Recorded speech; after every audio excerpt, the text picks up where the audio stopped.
Thank you, Mr. Speaker.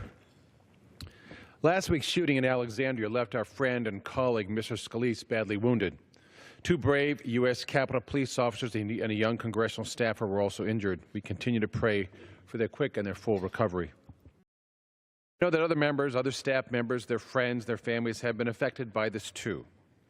Too often a shooting or some other traumatic event, we focus on those injuries that are physical, the ones we can see, while forgetting about those injuries we can't see. I continue to practice psychology in the Navy at Walter Reed Hospital in Bethesda, where I work with veterans who suffer from post-traumatic stress disorder, or PTSD, and traumatic brain injury. These veterans come back from witnessing traumatic events while in combat, and some have come close to committing suicide.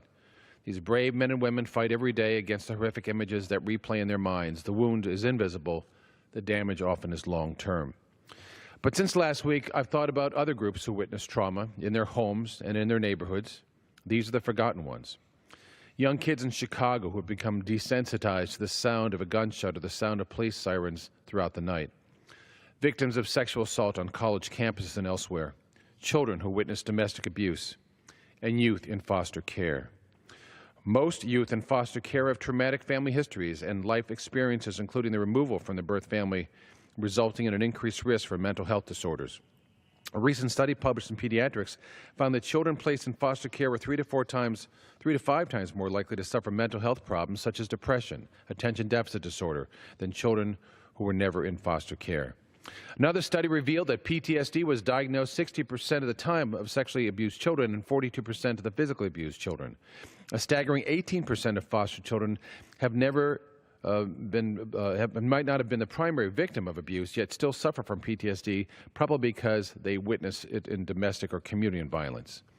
The American Academy of Pediatrics Healthy Foster Care American Initiative identifies mental and behavioral health as the greatest unmet health needs for children and teens in foster care. And since most of these kids do not receive mental health treatment, their problems carry on into adulthood. Adults who formerly were placed in foster care, known as foster care alumni, have disproportionately high rates of emotional and behavioral disorders. 21.5% of foster care alumni suffer from PTSD, compared to just 4.5% of the general population. And each year, more than 20,000 young people age out of foster care without being ready to live independently. Discharged from care without social support or assistance, these youth are at higher risk for drug use, mental illness, depression, anxiety, post-traumatic stress, and others.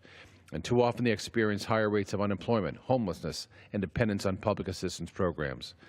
A lack of a comprehensive mental health screening of all children entering out-of-home care and the need for more through identification of youth with emotional and behavioral disorders contribute to these dismal statistics.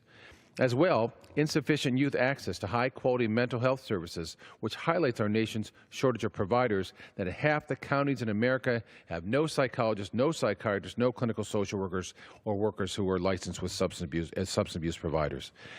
Given the evidence from studies indicating that children in care have significant developmental, behavioral, and emotional problems, quality services for these children are an essential societal investment.